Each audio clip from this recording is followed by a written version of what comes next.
ದೇಶದಲ್ಲಿ ಮಕ್ಕಳ ಸಾವಿಗೆ ಕಾರಣವಾಗಿದೆ ಎನ್ನಲಾಗ್ತಿರುವ ಕೋಲ್ಡ್ರಿಪ್ ಕೆಮ್ಮು ಸಿರಪ್ ಅನ್ನು ಇತರ ದೇಶಗಳಿಗೆ ರಫ್ತು ಮಾಡಲಾಗಿದೆಯೇ ಎಂದು ವಿಶ್ವ ಆರೋಗ್ಯ ಸಂಸ್ಥೆ ಭಾರತದ ಅಧಿಕಾರಿಗಳಿಗೆ ಕೇಳಿದೆ ಎಂದು ಮೂಲದ ಮಾಹಿತಿ ಲಭ್ಯವಾಗಿದೆ. ಭಾರತದ ಅಧಿಕಾರಿಗಳಿಂದ ಅಧಿಕೃತ ದೃಢೀಕರಣ ಪಡೆದ ಬಳಿಕ ಜಾಗತಿಕ ಆರೋಗ್ಯ ಸಂಸ್ಥೆ ಕೋಲ್ಡ್ರಿಪ್ ಕೆಮ್ಮಿನ ಸಿರಪ್ ಕುರಿತಂತೆ ಜಾಗತಿಕ ವೈದ್ಯಕೀಯ ಉತ್ಪನ್ನಗಳ ಎಚ್ಚರಿಕೆ ಸುತ್ತೋಲೆ ನೀಡುವ ಬಗ್ಗೆ ನಿರ್ಧಾರ ತೆಗೆದುಕೊಳ್ಳಲಾಗುವುದು ಎಂದು ಹೇಳಿದೆ. ವಿಶ್ವ ಆರೋಗ್ಯ ಸಂಸ್ಥೆ ಕಳಪೆ ಗುಣಮಟ್ಟದ ಮತ್ತು ಕಲುಷಿತ ಔಷಧಿಗಳಿಗೆ ಮಾತ್ರ ಇಂತಹ ಎಚ್ಚರಿಕಾ ಸುತ್ತೋಲೆಯನ್ನ ನೀಡ್ತಾ ಇದೆ. ದೇಶದಲ್ಲಿ ಮಕ್ಕಳ ಸಾವಿಗೆ ಕಾರಣವಾಗುವ ಕೆಮ್ಮಿನ ಸಿರಪ್ ಅನ್ನ ದಿನನಿತ್ಯದ ಪ್ರಕ್ರಿಯೆಯ ಭಾಗವಾಗಿ ಇತರ ದೇಶಗಳಿಗೆ ರಫ್ತು ಮಾಡಲಾಗ್ತಿದೆಯೇ ಎಂಬುದರ ಕುರಿತು ವಿಶ್ವ ಆರೋಗ್ಯ ಸಂಸ್ಥೆ ಸ್ಪಷ್ಟೀಕರಣವನ್ನ ಕೇಳಿದೆ ಅಂತ ಹೇಳಲಾಗ್ತಾ ಇದೆ.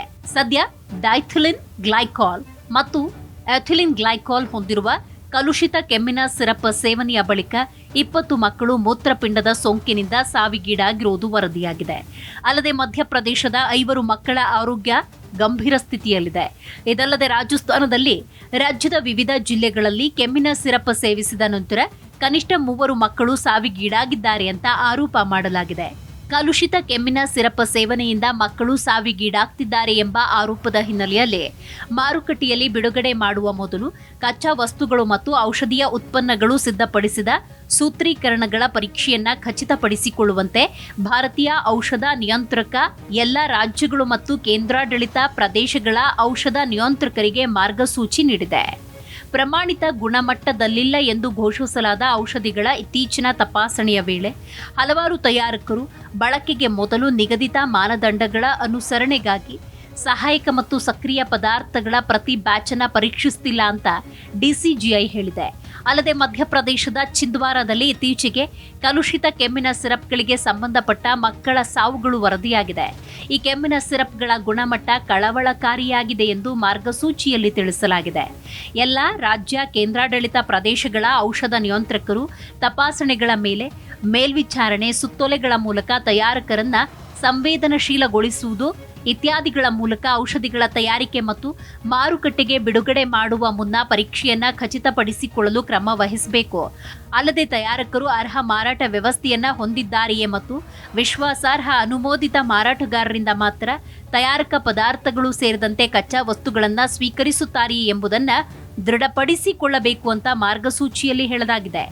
2023ರಲ್ಲಿ ಕೇಂದ್ರವು ಔಷಧ ಕಂಪನಿಗಳಿಗೆ ಆದೇಶ ಹೊರಡಿಸಿದ್ದು ಕ್ಲೋರ್ಫೆನಿರಮೈನ್, ಮಲೈಟ್ IP 2 ಮಿಗ್ರಾಂ ಮತ್ತು ಫೆನಲ್ಫ್ರಿನ್ HCl IP 5 ಮಿಲಿಗ್ರಾಂ ಡ್ರಾಪ್ ಅಥವಾ ಮಿಲಿಗಳ ಸ್ಥಿರ ಡೋಸ್ ಸಂಯೋಜನೆ FDCಯನ್ನ 4 ವರ್ಷಕ್ಕಿಂತ ಕಡಿಮೆ ವಯಸ್ಸಿನ ಮಕ್ಕಳಿಗೆ ಬಳಸದಂತೆ ಲೇಬಲ್ ಮತ್ತು ಪ್ಯಾಕೇಜ್ ಇನ್ಸರ್ಟ್ನಲ್ಲಿ ಎಚ್ಚರಿಕಾ ಸಂದೇಶವನ್ನು ನಮೂದಿಸುವಂತೆ ತಿಳಿಸಿತು. ಇದರ ನಡುವೆ ಸಿರಪ್ನಿಂದ ಮಕ್ಕಳ ಸಾವು ಪ್ರಕರಣಗಳ ಹಿನ್ನೆಲೆಯಲ್ಲಿ ಕೋಲ್ಡ್ರಿಪ್ ಸಿರಪ್ ತಯಾರಿಕ ಶ್ರೀಸಿನ್ ಫಾರ್ಮಾ ಮಾಲೀಕ ರಂಗನಾಥನ್ ಮಧ್ಯಪ್ರದೇಶದ ವಿಶೇಷ ಕಾರ್ಯಪಡೆ ಪೊಲೀಸರು ವಶಕ್ಕೆ ಪಡೆದುಕೊಂಡಿದ್ದಾರೆ. ಈ ಪ್ರಕರಣದ ತನಿಖೆ ನಡೆಸಿರುವ ಮಧ್ಯಪ್ರದೇಶ ಪೊಲೀಸರು ತಮಿಳುನಾಡು ಪೊಲೀಸರ ನೆರವಿನೊಂದಿಗೆ ಚೆನ್ನೈನ ಕೋಡಬಂಕಂನಲ್ಲಿರುವ ಶ್ರೀಸಿನ್ ಫಾರ್ಮಾ ಕಂಪನಿಯ ಮಾಲೀಕರ ಮನೆ ಮೇಲೆ ದಾಳಿಯನ್ನ ಮಾಡಿ ರಂಗನಾಥನ್ ವಶಕ್ಕೆ ಪಡೆದುಕೊಂಡಿದ್ದಾರೆ. ಬಂಧಿತ ರಂಗನಾಥನ್ ಸುಂಗುವರ್ಛತ್ರಂನಲ್ಲಿರುವ ಅವರ ಔಷಧ ಕಂಪನಿಗೆ ಕರೆದೊಯ್ದು ಪೊಲೀಸರು ವಿಚಾರಣೆಯನ್ನ ಮುಂದುವರೆಸಿದ್ದಾರೆ. ಹೌದು, ಹಲವು ಮಕ್ಕಳ ಸಾವಿಗೆ ಕಾರಣವಾದ ಕೋಲ್ಡ್ರಿಪ್ ಸಿರಪ್ ತಯಾರಿಕಾ ಶ್ರೀಸಿನ್ ಫಾರ್ಮಾ ಮಾಲೀಕ ರಂಗನಾಥನ್ ಮಧ್ಯಪ್ರದೇಶದ ವಿಶೇಷ ಕಾರ್ಯಪಡೆ ಪೊಲೀಸರು ಬಂಧಿಸಿದ್ದಾರೆ. ರಾಜಸ್ಥಾನ ಮತ್ತು ಮಧ್ಯಪ್ರದೇಶದಲ್ಲಿ ಇತ್ತೀಚೆಗೆ ಕೋಲ್ಡ್ರಿಪ್ ಸಿರಪ್ ಅನ್ನ ಪಡೆದ ನಂತರದ ಸಂದರ್ಭದಲ್ಲಿ 14 ಮಕ್ಕಳು ಸಾವಿಗೀಡಾದ ಸುದ್ದಿ ದೇಶದಲ್ಲಿ ಸಾಕಷ್ಟು ಸಂಚಲನ ಮೂಡಿಸಿತ್ತು. 2 ರಾಜ್ಯಗಳಲ್ಲಿ 15 ದಿನಗಳ ಅಂತರದಲ್ಲಿ ಹಲವು ಮಕ್ಕಳು ಸಾವಿಗೀಡಾದರು. ಆರಂಭದಲ್ಲಿ ಮಕ್ಕಳ ಸಾವಿಗೆ ಕೆಮ್ಮಿನ ಔಷಧಿಗಳನ್ನ ಬಳಕೆ ಮಾಡುವ ಡೈಥಿಲಿನ್ ಗ್ಲೈಕಾಲ್ ರಾಸಾಯನಿಕ ಕಾರಣ ಅಂತ ಶಂಕಿಸಲಾಗಿತ್ತು. ಸಿರಪ್ ಮಾದರಿಗಳ ಪರೀಕ್ಷೆಯಲ್ಲಿ ವಿಷಕಾರಿ ದ್ರಾವಕವಾದ ಡೈಥಿಲಿನ್ ಗ್ಲೈಕಾಲ್ ಹೆಚ್ಚಿರೋದು ದೃಢಪಟ್ಟಿದೆ.